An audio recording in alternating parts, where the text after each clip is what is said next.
कहीं आंसुओं का खजाना मिला, कहीं ख्वाब कोई सुहाना मिला। जहां भी गए हम, जिधर भी गए हम, अजब जिंदगी का फसाना मिला। फसाना, फसाना, फसाना, फसाना।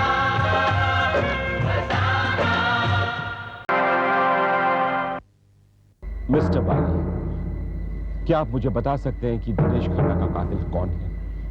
उसने दिनेश खन्ना का कत्ल क्यों किया? Why did he murder him? इसके पीछे राज क्या है? जहां तक मेरे सुनने में आया, आप और दिनेश खन्ना सिर्फ फ्रेंड्स ही नहीं बल्कि बिजनेस पार्टनर्स भी थे। जाहिर है कि आप कातिल के बारे में काफी कुछ जानते होंगे। इंस्पेक्टर सुधीर को आप मुझ पर छोड़ दीजिए। उसे रास्ते पे कैसे लाना है मैं अच्छी तरह जानता हूं। कुछ कीजिए मिस्टर सिंह, कुछ कीजिए, वरना उस इंस्पेक्टर की यह मजाल कि मुझसे इस तरीके से बातें करें। देखिए बाली साहब, दरअसल बात यह है कि शहर में हो रहे हत्याओं को लेकर पुलिस भी बौखला गई है। किसी पर जरा सा भी शक होता है तो हाथ धोकर उसके पीछे पड़ जाती है। आप डीके के हत्या के बारे में तो कुछ जानते नहीं है ना? ये क्या कह रहे हैं आप मिस्टर सिंह? जरा धीरे बोलिए। डीके की हत्या से मेरा कोई वास्ता नहीं है।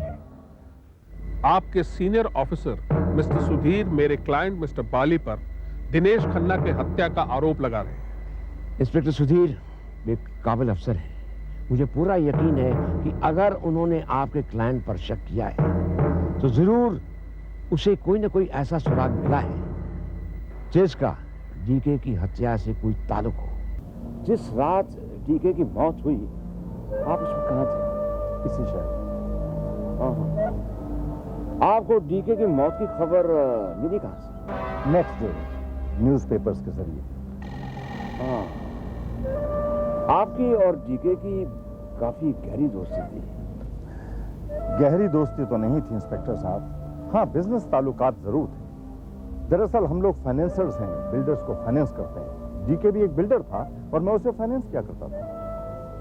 मेल जोल तो बढ़ ही जाता है, लेकिन he was not very close to me. मेरी मानो तो इस केस में तुम इंस्पेक्टर सुधीर को आसानी से फंसा सकती हो। वो कैसे? इंस्पेक्टर सुधीर ने आशना बिल्डर्स के मालिक भानु प्रताप से गैर कानूनी हथियार रखने के जुर्म में 1 करोड़ रुपए की रिश्वत ली थी। और जब डीके उस रिश्वत में से अपना हिस्सा लेने के लिए गया तो लालची इंस्पेक्टर सुधीर ने उसे कोई हिस्सा नहीं दिया, बल्कि डीके की वाइफ राखी, उसकी बहन अनीता को भी भड़का दिया।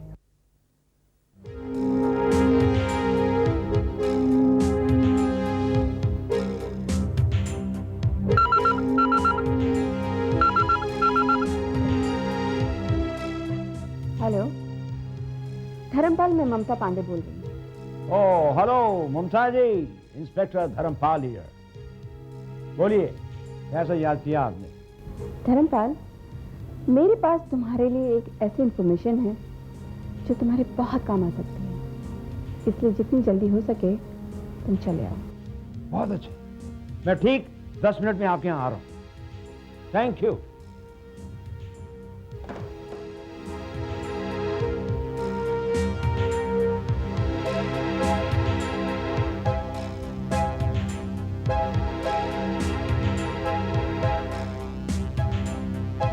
ममता जी,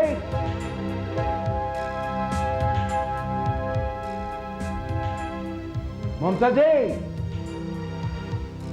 ममता जी, ममता जी।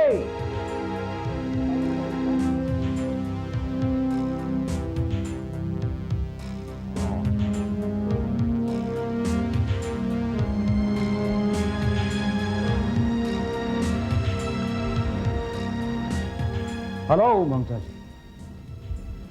हेलो धर्मपाल, खड़े क्यों हो? बैठो ना। Thank you.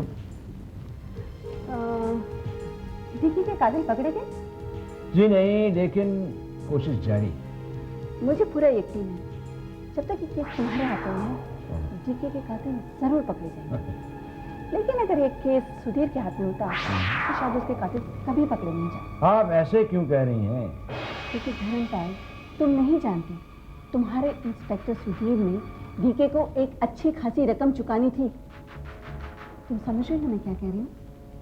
हाँ, आपके इशारे का मतलब है कि सुधीर को डीके की एक बड़ी रकम चुकानी थी। बिल्कुल।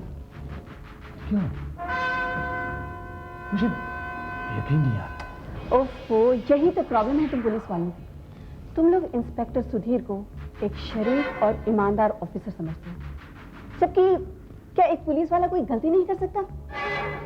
लेकिन आप जानती हैं कि किस पर क्या इल्जाम लगा रही हैं?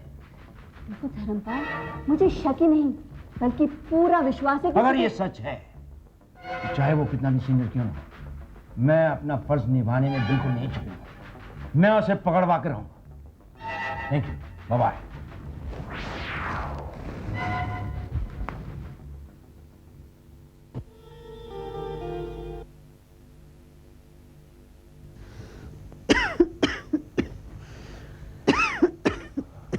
माँ जी, आपकी तबीयत कैसी है? मैं तो ठीक हूँ बेटे, लेकिन लगता है कि तुम मुझसे कुछ जरूर छिपा रहे हो। नहीं, कुछ नहीं। बेटे, दिनेश के घर गए थे?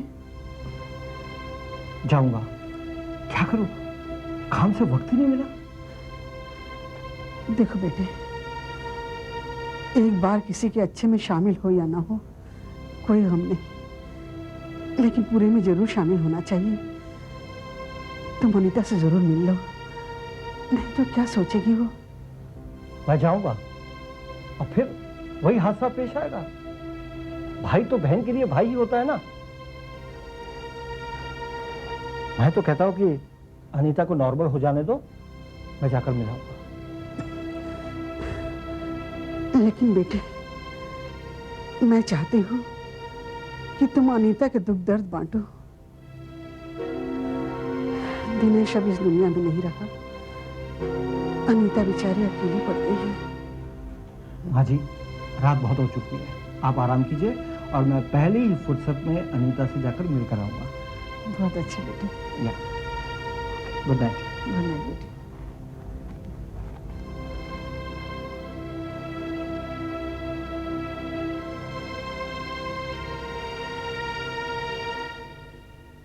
अब मैं माँ को सारी हकीकत कैसे बताऊं? माँ के दिमाग में तो सिर्फ अनीता घूम रही है। रेखा मेरी जिंदगी का एक बहुत बड़ा हिस्सा बन चुकी है। मुझे समझ में नहीं आ रहा मैं क्या करूं।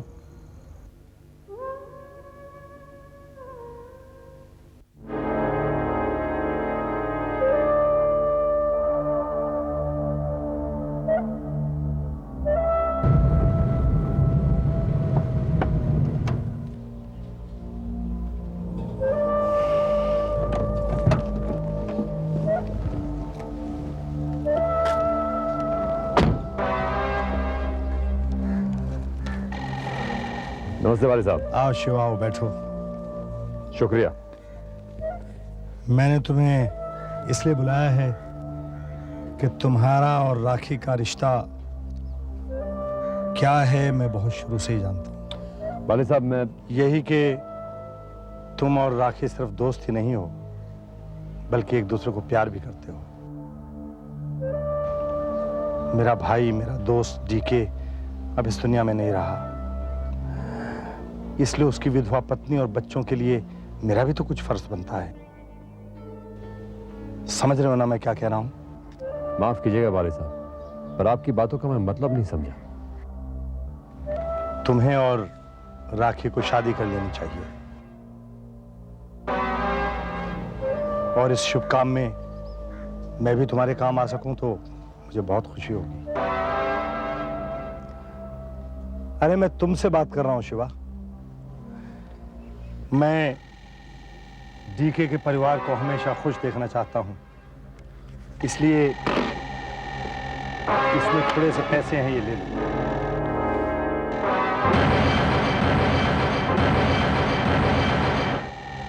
नहीं भाई, मुझे इन पैसों की जरूरत नहीं है, इसे आप रख लीजिए। ऊपर वाले का कर्ज है कि मेरे पैर और हाथ अभी तक सलामत है। मुझे विश्वास है कि मेहनत करने से इससे भी कई गुना ज्यादा पैसे कमा सकता हूं। मुझे यकीन है शिवा कि तुम डीके के परिवार को कभी बिखरने नहीं दोगे। Thank you. God bless you. चलता हूं सर। हे भगवान, डीके की आत्मा को शांति देना। शांति शांति शांति शांति।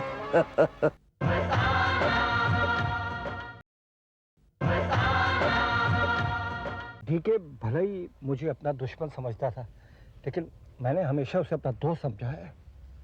जिद्दी था लेकिन बुरा आदमी नहीं था। उसने जितने भी बुरे काम किए हैं वो सब तुम लोगों के लिए। जानती हूँ, आज पता चला कि भैया के बिना मैं अपने आप को कितना अकेला महसूस करती हूँ। अब तो जानते ही हैं, सारा शहर भैया के नाम से कैसे कांपता था। लेकिन आज जब वो इस दुनिया में नहीं है तो मुझ पर क्या बीत रही है। किसी की क्या मजाल है कि तुम्हारी तरफ आंख उठाकर भी देख ले। चाहे मेरा तुम्हारा रिश्ता कुछ भी ना सही, लेकिन डीके मेरा बचपन का दोस्त था। मेरा भी तो कुछ फर्ज है। आपका ये कह देना ही काफी है। ठीक है, मैं चलता हूं। अगर कुछ जरूरत हो तो फोन कर लेना। ओके। ओके।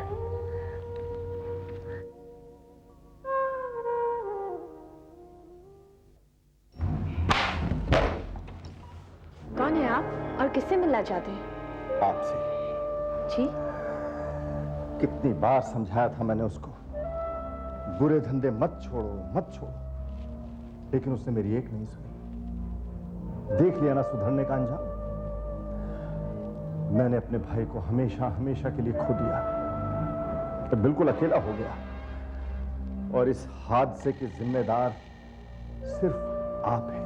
आप एक औरत के घर इतनी रात गए आने का और उसे धमकाने का मतलब समझते हैं आप? हम समझते नहीं, समझाते हैं मैडम। बाली नाम है मेरा। बाली कौन है, क्या करता है, ये मुझसे बेहतर आपको शिवा बता देगा। निकल जाइए मेरे घर से, मुझे आपका एक लफ्ज भी नहीं सुनना है। जो औरत अपने पति को खा गई हो, उसकी शक्ल देखने का शौक नहीं है मुझे।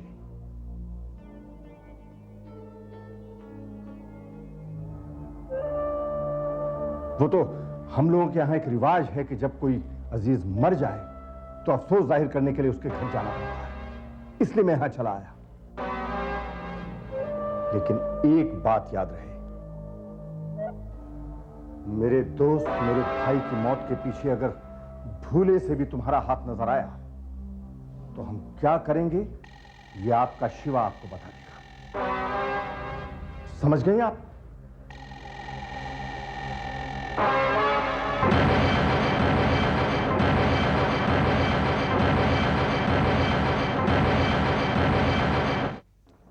अब तुम सैयद कोपली की खोपड़ी खराब मत करो, ठीक है? बाद में फोन करो मुझे। हाँ तो धर्मपाल, ये सब हुआ कैसे? सैयद भाई, मुझे भी बहुत आश्चर्य हुआ जब यह खबर मिली। देखो, ये डीकी की मौत का मुझे वाकई बड़ा अफसोस है। आखिर था तो हमारी बिरादरी का ना। मैंने उसे कितनी बार समझाया, देखो डीके, बेकार का खून खराबा अच्छा नहीं होता है, लेकिन वो किसी की कहाँ सुनता था। आखिर वही हुआ। खैर, जो होना था हो गया, कर भी क्या सकते हैं। पुलिस अभी तक किसी ठोस नतीजे तक नहीं पहुंची, लेकिन बहुत जल्द पहुंचेगी। सैयद भाई, आपको ऐसा नहीं लगता कि इस केस को लेकर पुलिस आप तक पहुंच सकती है? मेरा ख्याल है कि कुछ दिनों के लिए आप ये शहर छोड़कर बाहर चले जाएं। मेरे लिए बेहतर होगा। कैसी बात करते हो धर्मपाल? मेरा इस शहर को छोड़ना मतलब ये कि साबित कर दिया मैंने कि मैं ही डीके का कातिल हूं। माना कि पुलिस मुझ तक पहुंचेगी, उसके हाथ मेरे गिरेबान तक नहीं पड़ सकते क्योंकि मेरा इस कत्ल से कोई लेना देना नहीं है। ये तो आप कह रहे हैं सैयद भाई, लेकिन पुलिस किसी भी सूरत में आपकी बात का यकीन नहीं करेगी। जहां तक मेरा सवाल है, मुझे पूरा एतबार है कि आपने ये खून नहीं किया है, क्योंकि पुलिस हर गैर कानूनी आदमी की इंक्वायरी करेगी। और आप तो जानते हैं पुलिस के लिए झूठ को सच और सच को झूठ बनाने में वो कितने माहिर हैं। जो मुझसे हो सकेगा मैं जरूर करूंगा, लेकिन मैं आपको जबान नहीं दे सकता। धर्मपाल, फिक्र मत करो, तुमने इतना ही मेरे बारे में सोचा, मैं इसके लिए बहुत शुक्रगुजार हूं। एक बात याद रखना, कभी वक्त आए ना तो सैयद खोखरी से उसकी जान मांग लेना, जान हाजिर होगी, तो मेरा वादा है। क्यों शर्मिंदा करते हो? आपकी मुझ पर बहुत एहसान है। मैं ये कैसे भूल सकता हूं कि आप ही ने मेरी जान बचाई। धर्मपाल, अगर तुम गलत आदमी होते तो मैं तुम्हें खुद अपने हाथों से मार देता, लेकिन तुम गलत नहीं थे। शुक्रिया अदा करना है तो ऊपर वाले का शुक्रिया अदा करो, जिसने मुझे ठीक वक्त पर वहां पर दिया। मैं जानता हूं भाई, आपने हमेशा हक की लड़ाई लड़ी है, किसी निर्दोष आदमी पर कभी वार नहीं किया और ना ही किसी को करने दिया। धर्मपाल, बचपन में मैंने एक कहावत सुनी थी, जाको राखे साइयां मार सके न कोई, बाल भी बांका ना कर सके चाहे सारा जग बैरी हो। देखो, हम लोग कुछ भी नहीं करते हैं, ना कर सकते हैं। ये जो कुछ भी होता है खुदा के फरमान के मुताबिक होता है। आप बिल्कुल ठीक कहते हैं सैयद भाई। यस यस सर, जी हाँ, मैं अभी हाजिर हूं। सैयद भाई, कौन आया मेरे लिए? मुझे मालूम है। ठीक है, कोई बात नहीं, तुम मेरा फिक्र मत करना, अपना ख्याल रखो। Okay, bye bye, all the best. क्यों फालतू के जमले में पढ़ना चाहती हो तुम? इन लोगों से दोस्ती और दुश्मनी दोनों हानिकारक है। और फिर बाली के बारे में जानकर तुम्हें क्या मिलने वाला है? शिव, बात फायदे और नुकसान की नहीं है। मैं जानना चाहती हूँ कि बाली क्या हस्ती है और उसका डीके से क्या रिश्ता था। तुम मुझसे सुनो, बाली इस शहर का सबसे बड़ा डॉन है और डीके और बाली बहुत अच्छे दोस्त हुआ करते थे। ओह, तो मेरा शक सही निकला। बाली और डीके दोनों का गैर कानूनी कारोबार था। शायद इसीलिए बाली मुझे धमकाने आया था। धमकाने आया था? तो आखिर एक बात मेरे समझ में नहीं आ रही कि बाली तुम्हें धमकाकर क्या हासिल करना चाहता है। सरप्राइजिंग। खैर, तुम इन लोगों से दूर रहो, मैं बाली से बात करके देखता हूँ। नहीं शिव, तुम्हारा बाली से मिलना ये साबित कर देगा कि मैं बाली की धमकियों से डर गई। ये भी तो हो सकता है शिव कि बाली को मुझे मिलने और धमकाने की वजह क्या हो सकती है? वजह क्या हो सकती है? मुझे तो बाली पर शक है। ये तुम क्या कह रही हो? वरना उसे क्या पड़ी थी मुझ पर इल्जाम लगाने की और डीके को अपना दोस्त साबित करने की? हो ना हो, बाली ही डीके का कातिल है। It's not possible, rakhi, it's not possible। ये तुम्हारी गलतफहमी है। बाली डीके के खास दोस्तों में हुआ करता था और बाली इतना बेवकूफ नहीं है कि वो डीके को मारे, क्योंकि ऐसा करने से वो अपना दाहिना हाथ खो बैठता। लेकिन तुम अपने दिमाग पे जोर क्यों डाल रही हो? इससे पहले कि बाली तुम तक पहुंचे मुझे उससे मिलना होगा। नहीं शिव, शिव, शिव। कहाँ यार, बस दिन भर घर में बैठा रहता हूँ। I am sorry. चलो बाद में फोन करता हूँ। दरवाजा खुला था, अंदर आ गया। मेरा नाम सुधीर श्रीवास्तव है, क्या मैं अंदर आ सकता हूँ? Sure inspector, please come in. Please have a seat. Thank you very much. You are welcome. कहिए, मैं क्या खिदमत कर सकता हूँ आपकी? आप दीपक से ना? जी ठीक फरमाया आपने। ओके, मैं आपकी पत्नी जया से बात करना चाहता हूँ। I believe she is working for Asha builders. जी क्या मैं बात कर सकता हूँ? श्योर। जया, जया यहाँ आओ। आओ। आप हैं इंस्पेक्टर सुधीर श्रीवास्तव? ये तुमसे कुछ पूछताछ करना चाहते हैं। एक बात बताइए, आप आशना बिल्डर्स के यहां कब से काम कर रही हैं? उनके मालिक भानु प्रताप को आप कितना जानती हैं? उनके बारे में आपकी क्या राय है? देखिए, बेधड़क होकर कहिए, ये बातें आपके और हमारे बीच ही रहेंगी। इंस्पेक्टर साहब, मुझे 4 साल हो गए हैं भानु जी के वहां काम करते हुए,